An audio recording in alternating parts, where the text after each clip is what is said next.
Okay? Ready guys? Tingnan nyo po ang pagbukas ng lata ng sardinas po. Yun. Tingnan nyo po, hindi matulis siya. Walang kutsilyo ang ginagamit.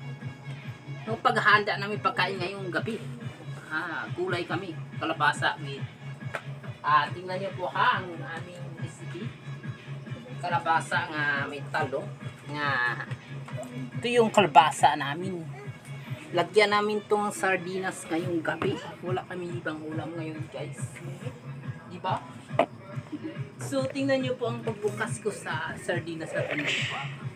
Ready? 1, 2, 3. Ay, pagsuwag.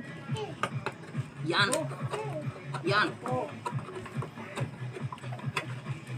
Ganun lang kabilis po. Pagbukas na sardinas nga. No, easy to open. Yes. Easy to open. Tsara ang gamitin. Pabilis na talaga kontra sa magamit ka ng ganitong kutsilyo. Okay guys.